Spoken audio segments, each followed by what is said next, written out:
And greetings to the 12 tribes scattered abroad, and Shabbat Shalom. It is also the 7th day of the counting of the Omer.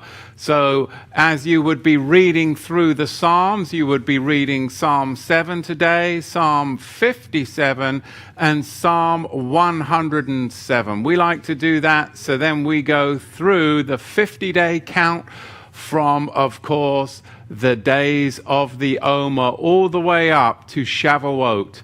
And it's a great way to be in the scriptures and to count from the barley harvest to the wheat harvest. Greet one another in the chat. Thank you all for the support that you continue to give to this ministry, to me, and to all of those that tirelessly work so hard in putting together the broadcasts, the feasts, and the festivals all the time. Remember to leave some comments in the comment section afterwards, and do subscribe to the ministry channel because it does make a tremendous difference. We are in Yeshayahu, Isaiah, the 5th Hebrew gospel. We're back into it today, and we are in chapter 13. And without further ado, we're going to jump in. All right. Now, this chapter, this begins with a section that doesn't end until the 23rd chapter.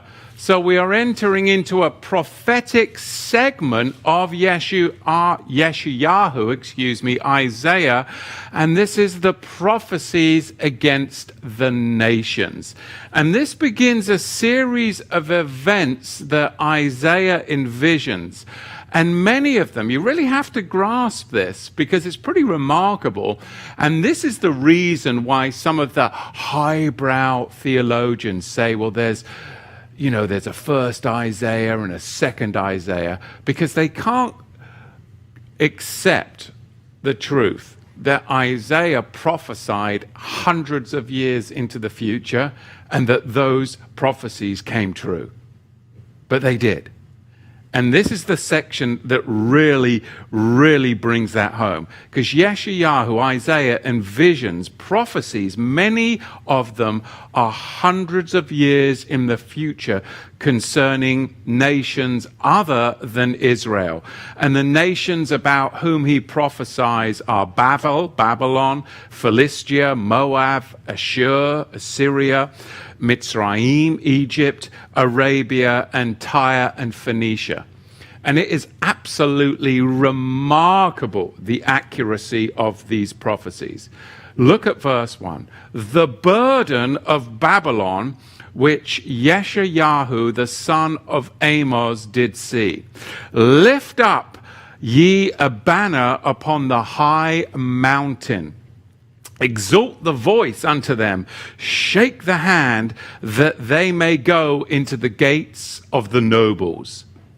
I have commanded my sanctified ones. I have also called my mighty ones for mine anger, even them that rejoice in my highness. Now, verse 3, I want to read this to you from the Septuagint, because I think it's it's more powerful, in my opinion. Verse 3, Septuagint, I give command and I bring them. Giants are coming to fulfill my wrath, rejoicing at the same time and insulting. Is this talking about the giants from Bereshit, Genesis 6? Is this talking about those that are going to come out of the river Euphrates? And we've been over in that section of the Middle East for years. Why? Well, is this the reason? Some who study giants in the scripture, of course, this opens a whole can of worms, the Septuagint translation of verse 3. But I'll leave you there, and you can go and dig into that and trip out on that some more if you want to in your own time. But I find it very interesting that giants are coming, according to the translators of the Septuagint, to fulfill Yahweh's wrath. And they're going to be rejoicing, and at the same time, they are going to be insulting. Interesting. Now, verse 4, the noise of the multitude in the mountains. It is like that of a great people, a tumultuous noise of the kingdoms of nations gathered together. Yahweh Sevot, Yahweh of hosts mustereth the host of the battle. They come from a far country and from the end of heaven, even Yahweh, the weapons of his indignation to destroy the whole land. Howl ye, for the day of Yahweh is at hand. It shall come as a destruction from the Almighty. Therefore shall all hands be faint, and every man's heart shall melt. Verse 8. And they shall be afraid, pangs and sorrows shall take hold of them, and they shall be in pain as a woman that travaileth. They shall be amazed at one another. Their faces shall be as flames. This reminds me of the prophecies of Joel, if you read the book of Joel. The weapons of his indignations, the flame. And that speaks about those prophecies there. There's a similitude in the prophetic language. We can see now in verse 9. Behold, the day of Yahweh cometh, cruel, both with wrath and fierce anger, to lay the land desolate, and he shall destroy the sinners thereof out of it. For the stars of the Shamayim, the heavens, and the constellations therefore shall not give their light. The sun shall be darkened in his going forth, and the moon shall not cause her light to shine. Verse 11. And I will punish the world for their evil, and the wicked for their iniquity. And I will cause the arrogancy of the proud to cease, and will lay low the haughtiness of the terrible. And I'll give you the Septuagint translation of verse 11, because I think it stands out. It is written, and I will command evils for the whole world, and will visit the sins on the ungodly. And I will destroy the pride of transgressors, and will bring low the pride of the haughty. We live in a generation that the banner, the slogan, is all about what? Pride.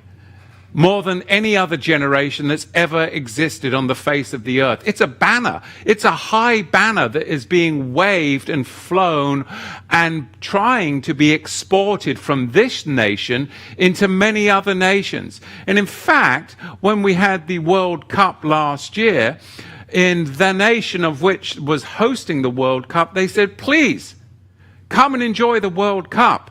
But don't try and import your Western ideals into our country, because we don't accept them. You're welcome to come and enjoy the sport of soccer, football. But please, don't try to import your ideology into our country. It is not of our culture. It is not of our religion, and we do not accept it. But you see, we're just such a stiff-necked, fallen nation in which we are now housed, that the nation believes that all other nations agree, but they don't. They don't. We are trying to export this very judgment, which is, of course, flown with such pride. This has been prophesied. I think the Septuagint captures that very, very well. Haughty, pride of sinners and transgressors. Verse 12, I will make a man more precious than fine gold, even a man than the golden wedge of Ophir. Therefore I shall shake the heavens, and the earth shall remove out of her place. In the wrath of Yahweh Savot, and in the day of his fierce anger. And it shall be as the chased roe, and as a sheep that no man taketh up. They shall every man turn to his own people. And don't you see that today? You don't see people reaching across the aisles. You see people isolating with only those people that agree with them. And you're damned if you don't. What happened to dialogue? What happened to be able to have an open ideas where we could have a conversation? Well, people that are unable to debate, people that are unable to actually internalize why they believe the things that they do because they are ungrounded, they cannot have dialogue in the open square with those that would disagree with them. Because their whole basis and ideas are rooted in what? Madness and insanity. Whereas we, as Israel, our faith is rooted in solid ground, on the rock, the cornerstone. We have thousands and thousands of years of history. We are a people that is rooted from creation all the way forward. And no matter how the cultures change, Yahweh is the same yesterday, today, and tomorrow, forever. Leolam Vayed. And that should give you the stamina, the strength to stand. And when they still come at you, you stand. And when they come harder, you stand. Hallelujah. That is what is so wonderful about our faith. We are the people that are able to stand. Amen. Amen. And the harder they come, the stronger we stand. And you do not live in a world where that is common, my friends. But it was very common in the days of the prophets. It was very common in the days of the patriarchs and the matriarchs. It is who our people are. And that is what encourages me in a day where people's backbone crumbles and their spines are crippled because they cannot stand in the day of adversary, right? As we go on to see in the 15th verse, every one that is found shall be thrust through, and every one that is joined unto them shall fall by the sword. Their children also shall be dashed to pieces before their eyes. Their houses shall be spoiled, and their wives ravished. Behold, I will stir up the Medes against them, which shall not regard silver as for gold. They shall not delight in it. Their bows shall dash their young men to pieces, and they shall have no pity on the fruit of the womb. Their eyes shall not spare children. Verse 19. And Babylon, the glory of kingdoms, the beauty of the Chaldees' excellency, shall be as when Yahweh overthrew Sodom and Gomorrah. Amen. It shall never be inhabited, neither shall it be dwelt in from generation to generation. Neither shall the Arabian pitch their tent there, neither shall the shepherds make their fold there. But wild beasts of the desert shall lie there, and their houses shall be full of doleful creatures. And owls shall dwell there, and satyrs shall dance there, and the wild beasts of the islands shall cry in their desolate houses, and dragons in their pleasant palaces. And in her time, when it is near to come, and her days, well, they shall not be prolonged. I'll give you the close in the Septuagint, verse 21. I like it. It drives the point home. Wild beasts will rest there, and the houses shall be filled with howling, and monsters shall rest there, and devils shall dance there, and satyrs shall dwell there, and hedgehogs shall make their nests in the houses. What is he? English? Blooming hedgehogs? I like that. Anyway. It's interesting, in the 17th verse, you can see, I will stir up the Medes against them. Today, the Kurds are actually the descendants of the Medes. And as for gold, they do not delight in it, because they've got other ideas of what they want. Territory, land, to decimate, as you can see. So, as I said in the opening, We're in this section that doesn't end until midway through the 23rd chapter, where Isaiah here is prophesying against the nations. And I mean, what a prophet, what a visionary. Events that Isaiah envisions in this chapter. There are hundreds of years in the future concerning nations that were desert outposts. I mean, Babylon was like a little desert outpost at this time of this prophecy. It hadn't even risen to be a great nation. And even when it did rise to be a great nation, it was only a great nation for 70 years in excess. And then, if you'd have read these prophecies then, you'd have been like, oh no, Babylon will never be a great nation. It's a desert outpost. But then it became a great nation. And then when it was a great nation, it was invincible. Oh, it could never fall. So this is multifaceted. It hasn't even risen. He's foreseeing, he's prophesying its rising and its fall. It's just a desert outpost. And still to this day, it's inhabited by hedgehogs. Uninhabited. Babylon in Iraq. Babylon in New York. Very interesting how we name things prophetically, right? It's almost like the occult knew what they were doing over there on the East Coast here in America, with all their occult architecture and the specific naming of cities and New Babylon. We'll get into that a little later.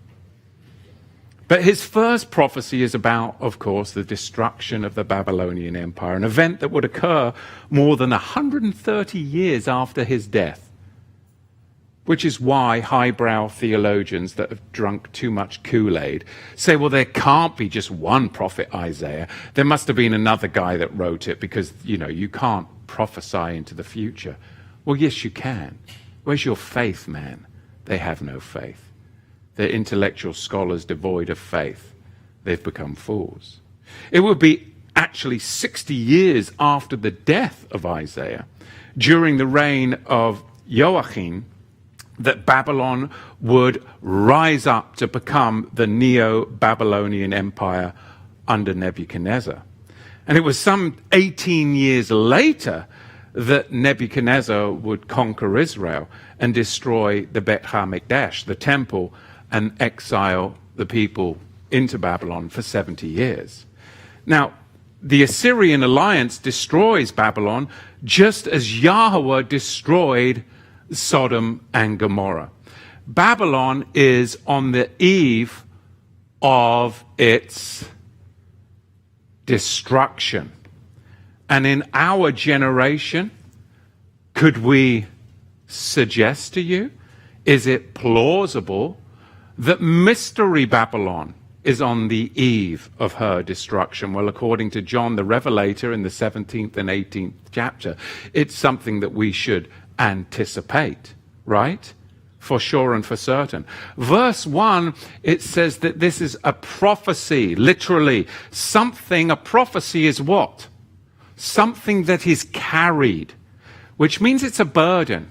And sometimes our faith does feel like a burden, but it is light and it is easy. It's a yoke, but it's a burden. It's something that you must carry. Especially in this world, you will be hated because you're a Bible believer. You'll be hated for the name of Yahushua. You'll be hated because you align yourself with principles and commandments that go back thousands of years in history and that do not change with the culture, and that you are not tossed to and fro among the waves of catastrophe as which we see today.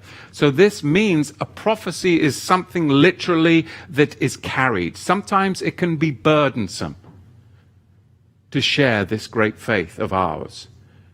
Prophesying Yahweh's word does carry a burden of responsibility, does it not? as hearkened by the prophet Malachi, in which he said in chapter 1, verse 1, the burden of the word of Yahweh to Israel by Malachi. So don't buckle under the burden. You should be brave, courageous, and truly blessed by that burden. It's an honor to be the chosen ones. Amen. It's an honor. Amen. It's an honor. Now, the king of Assyria, Babylon, who champions an alliance of nations to conquer the world. That's the context. And Yahweh's anger, the king of Assyria cannot harm Yahweh's elect, his holy ones, his valiant ones. They are going to be delivered. And this world cannot harm you. They can try, but if you have the faith of a mustard seed, you can move mountains that come against you. You can part the waters and walk as on dry land. I know so. And some of you have experienced trial and tribulation, and you also know so. As this world issues mandates, orders, and summonses to appear at venues and designated areas within the nations, the elect are likewise going to be summoned, but we are going to be summoned by Yahweh to appear in Kedushah, in holiness, at Yahweh's courts of equity. Are you prepared? Rituals of honor is how he calls us to live. In verses 7 and 8, in that day, all the earth's inhabitants shall go into labor, some to perish and some to deliverance. But all of us are going to go into labor. Just as it was then, so it shall be again. All of us are going into labor, but some to perish and some to deliverance. It's up to you. Will you be sullied by the blood in dishonor and perish, or will you be set apart by a different kind of blood and rise to honor and be delivered?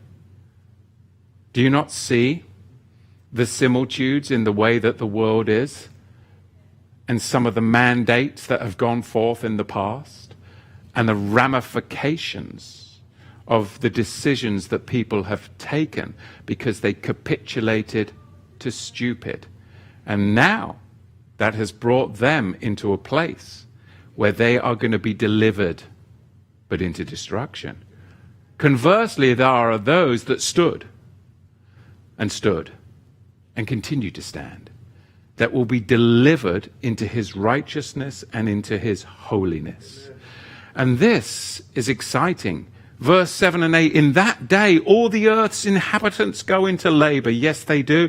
Some to perish, but some to deliverance. Those to deliverance will live through any devouring fire to see Yahweh coming in glory. To us, the tests and the fires only refine us, only purify us, and make us harder, tougher, stronger, able to endure more. Like, oh my goodness, I got through that. Okay, all right. I guess I'm ready for the next one. And then you're like, oh my goodness, oh my, and then you get through that. You're like, You want to try something with me? It's a challenge. If you have anxieties or fears, I want you to write them down. You just open up the notes section in your phone. Write down your anxiety. Write down what you're afraid of. Every time it comes up, okay? Now, over a period of about a month, you might have 30, you might have 15. But what you're going to do is you're going to have a written record of your fears and your anxieties. And what you're going to do is you're going to go back to what you wrote down, and you're going to start with the first one. You're going to look at it, and you're going to laugh. And you go, that didn't happen.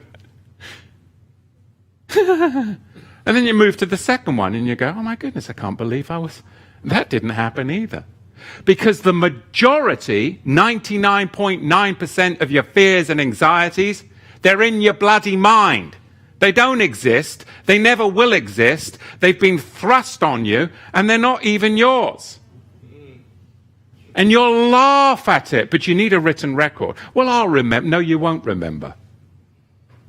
Write them down.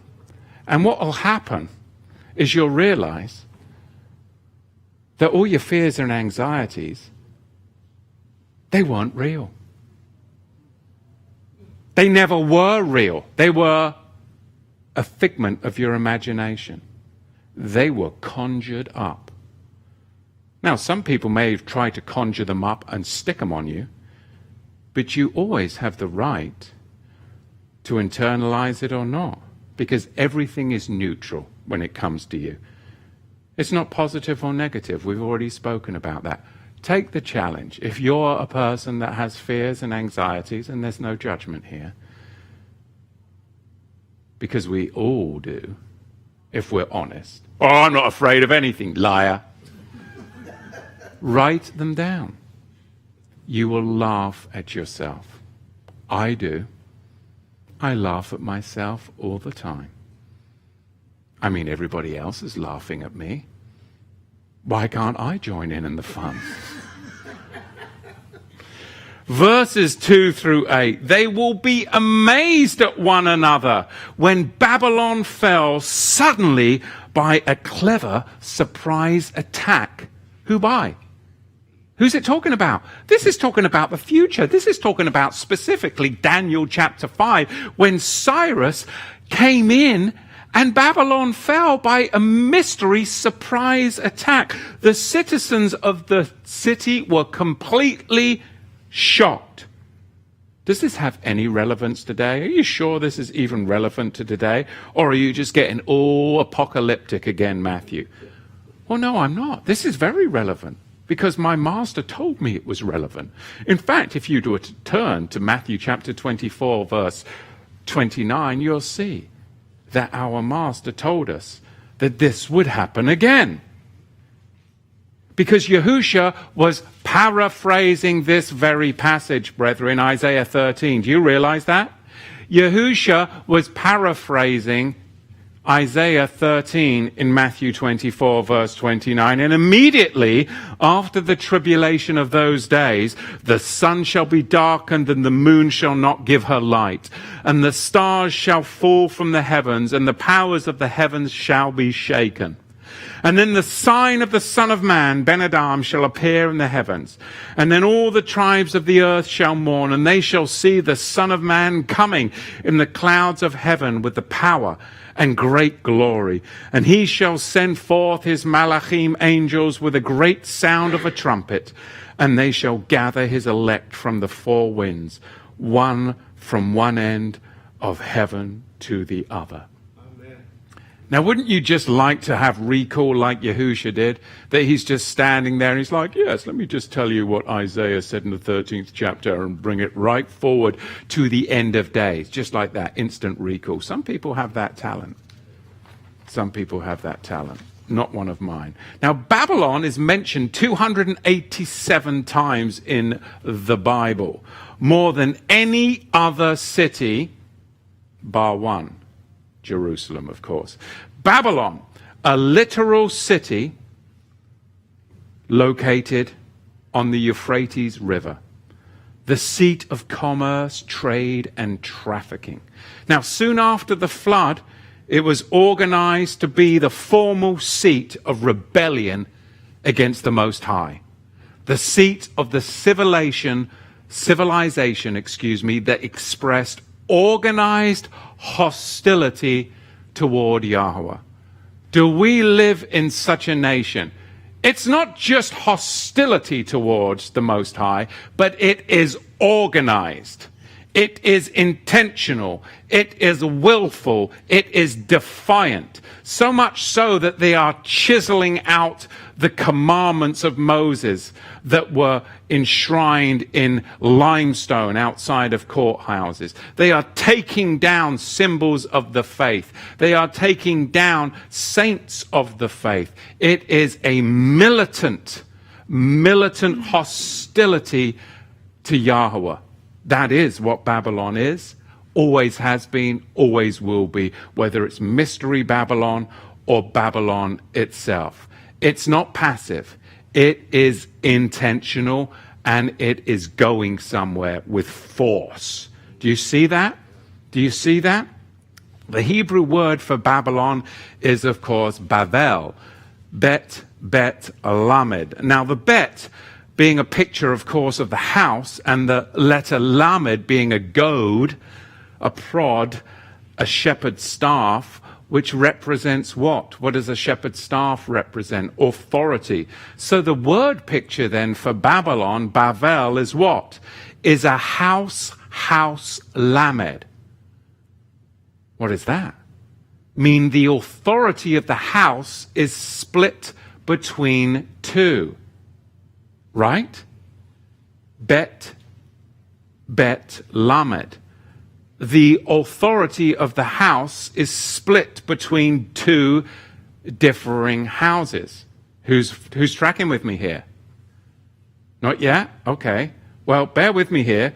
What one country has its authority split between two houses? That's called a legislature, brethren. A democracy sits upon the waters of commerce, the Atlantic, has a statue of Babylonian's god in its harbor, and has a town named Babylon formed upon its shores, dating all the way back to 1803. Anybody? Any takers? Of course, it's Babylon, New York. One must wonder if the Statue of Liberty, which is, of course, not the Statue of Liberty at all, but a statue designed by two French Freemasons who patterned the statue after Ishtar, classically portrayed as wearing a crown. In this manifestation, her symbol is a star with 6, 8, or 16 rays within its circle, and she holds a torch in one hand and the book of Humbari's law in the other. What a con job.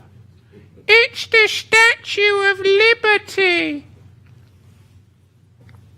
Oh my good grief. I mean, I just can't take it anymore. Oh, really? But if we get civics out of school and history out of school, you won't be any of the wiser. Whatever they tell you it is, you'll believe it. You'll even go pay money to look at it. I will shake the heavens and the earth will be moved out of her place.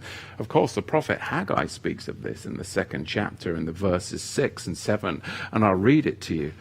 For so says Yahweh Sevot, yet once it is a little while, and I will shake the heavens and the earth and the sea and the dry land, and I will shake the nations, and the desire of all nations shall come.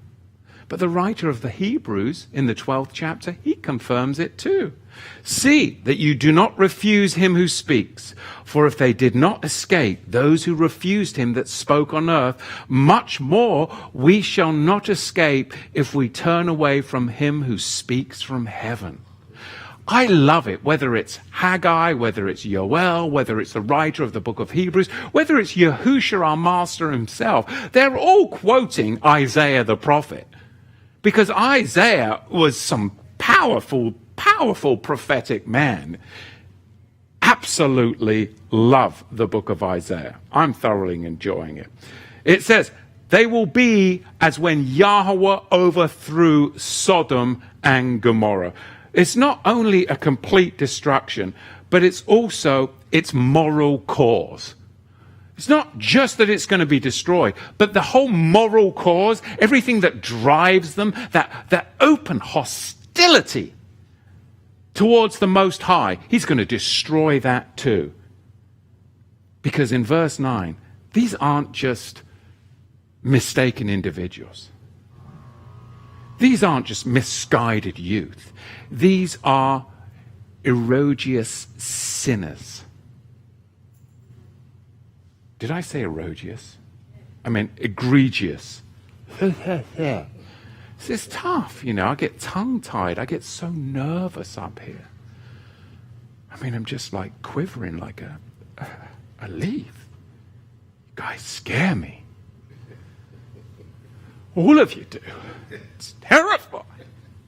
There was a time, but that time has since passed because I've done this for so long. But again, you see, you face your fears. But one time, I remember the first time I had to strap one of these on, I was like, oh my goodness. I think I went to the bathroom and kept the thing on, you know. I really did. I was like, oh my goodness, is it off? Is it off? Egregious sinners. Not simply its sinners, but egregious sinners. The state of man where he commits sin out of principle. Right? Isn't that what you see nowadays? Out of principle. It's the whole belief system. What's your belief system? To sin against the Most High. Because I can. Because I'm so mad. Because in my soul I know I'm going to hell. And I don't like it. It's pretty much the psychology of it, right? Verse 10. They're constellations. Interesting here, if you look at the Hebrew word, it's kesil. Literally a fool. A fool. It's actually named after the Hebrew, the kesil group, which is a widely spaced star constellation in the southern sky associated with the constellation Orion. It's called the kesil group. Right after the Hebrew word, even today, those astronomers of you. But of course, the blooming Babylonians, they transformed something that is holy, astronomy, into witchcraft, astrology. And they became magi, magicians, or court jesters that fooled the people to fall for their schemes and occult plots, which is why Kesil literally means fools. Because if you get into the occult form of astrology, then you have become a fool. It is supposed to be astronomy, and the two don't mix, because a mixture is Babylonian. It confuses the whole plot. Our world is built upon this occult scheme that has taken a hold of our generation and turned them into fools. It's right there in the language. Psalm 12, verse 23, a wise man conceals knowledge. You got to play it close to your chest. But the heart of fools, they just broadcast their foolishness, don't they? You got to play it close to the chest. Proverbs 14, verse 8, the wisdom of the wise is to understand his way, but the folly of fools is their little liars. Proverbs 14, verse 9, fools, they laugh at sin, but among the righteous there is favor. They laugh in their sin, high-handedly, but the righteous there is favor. In verse 11, world. It's interesting because the word world in verse 11 is the Hebrew word tabel. Tabel. It's different normally than what you would see. So what is this talking about? It's talking about tabel, tav bet lamed, the world of human beings. It's related to Bel, the sin god, bet lamed lamed. And it speaks of a world of mankind in its confused and lawless state of outright rebellion. Psalm chapter 9, verse 9. And that's what we're communicating today. Whereas what is conversely different than that is Adam, refers to mankind in his ideal or highest state. Yet here in verse 12, it's interesting, the verse 12 does not open up with Adam. It opens up with another Hebrew word, Enosh. So if Adam means mankind in his ideal or highest state, then what does Enosh mean? It means mankind in his weakened state. And here we have the reality of the world today. You see with your bare eyes man walking around. But there's two forms of man. There is Enosh, the majority. Don't ever go after the majority. That is man in his fully weakened state. Rarely will you come across an Adam, man in his elevated highest state. Most are happy to be an Enosh. You and I must continue to strive in the righteousness of the faith to be Adam, because our master is the Ben Adam. He's not the Ben Enosh. He's the Ben Adam. Enosh. So therefore the Enosh prophecy is thus: a Jewish exile in his fallen state. Bear with me here. The Enosh prophecy is thus: a Jewish exile in his fallen state, Enosh, a man of very low esteem, was elevated from an Enosh to an Adam to high honor by a Babylonian king. Who's the man? Who's the man? It's Daniel. He was a slave. He was in his lowest form of state, an Enosh. But he became an Adam. How? By interpreting the handwriting. Daniel was transformed from an Enosh to an Adam, a highly venerated Adam, man, as he interpreted the mysterious handwriting on the wall. Babylon is doomed. Babylon is doomed. So here's the test. Test yourself and see. Are you an Enosh or are you an Adam? Well, how do I do that, Matthew? The same way. You have to interpret the handwriting.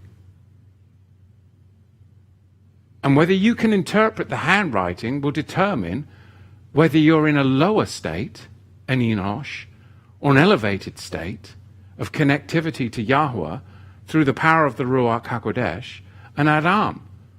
So do the test. Well, how do I know? What's the test? What handwriting are you talking about? You're making no sense to me. Well, I will. Did not Yahusha leave us something? Did he not leave us the handwriting to interpret which handwriting it was?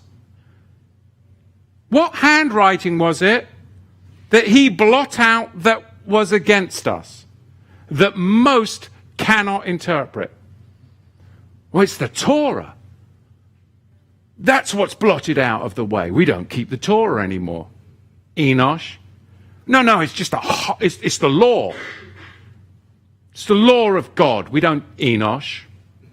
Well, no, it's not. No, it's just specifically the law of sin and death. That's what he blotted out. Enosh. Well, no. It's the law of adultery. Romans 7, that's what was nailed to the cross, and now that's what's been blotted. Enosh. Enosh. These are all the interpretations of Enosh, men of low esteem. Test yourself and see. There are very few that can interpret the handwriting, always have been. Colossians, of course, I'm talking about the 14th verse of the 2nd chapter. Blotting out the handwriting, it says it right there, of ordinances that was against us, which was contrary to us, and he took it out of the way, nailing it to the tree. It's the law, the Torah, that is contained in ordinances that was blotted out, versus the law contained in covenant that remains. Adam, a highly esteemed, venerated believer, can determine the distinction, as testified by two witnesses. Hebrews chapter 9 verse 10, and carnal ordinances imposed upon them until the time of Reformation. Ephesians chapter 2 verse 15, having abolished in his flesh the enmity, even the Torah of commandments contained in ordinances, not covenant, ordinances, for to make in himself of twain one new man, so bringing peace to us. You have to interpret what handwriting was abolished to be able to determine whether you're an Enosh or an Adam. Most in the faith today qualify as Enosh, men of low esteem in understanding.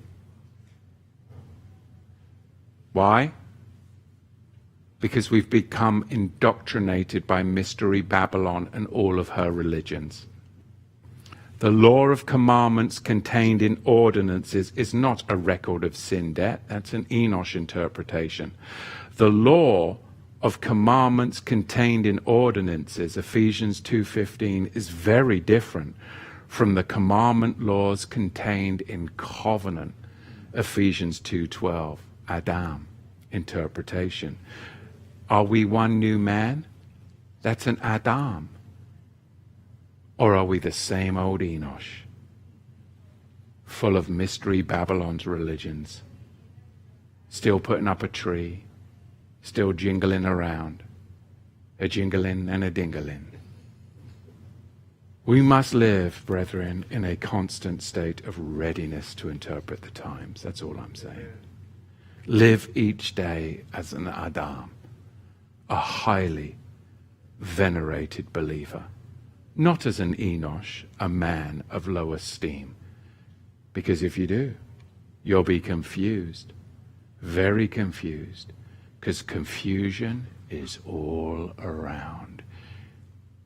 Enosh, come out of her, my people. Elevate yourself through the power of prayer, through the power of prophecy, the words of Isaiah and Adam. Pretty cool chapter, huh? Baruch Hashem Yahweh. Good to get back in Isaiah, the 13th chapter, and we'll catch and connect with you guys, Yah willing, next week. Remember to count the Omer. Count the Omer every single day through the Psalms with me. Join with me tomorrow as we read Psalm Tehillim 8, Tehillim 58, and Tehillim 108, and count with us all the way to Shavuot. Be blessed. Thank you for your support. Leave us some comments in the comments section below. This is a very appropriate time to give us a thumbs up. And if you haven't subscribed, hit the subscription button. Get us up to 40,000. Get us up there fast, because we don't have as much time as we think we do. Let's be Adam and elevate our minds, elevate our bodies, and take that challenge. If you've succumbed to the Enosh fears and anxieties, then write them down, and you'll laugh at them in a month, in 2 months, in 3 months, when you realize it was just an Enosh mentality problem. And you'll elevate yourself out of your fears, out of your anxieties, and you'll be able to laugh at yourself, and you'll go, I am now a highly favored Blessed one of the Creator, the Most High. I am no longer an Enosh. I am an Adam. Right? Amen. Baruch haba Habashem Yahweh. And Shabbat Shalom.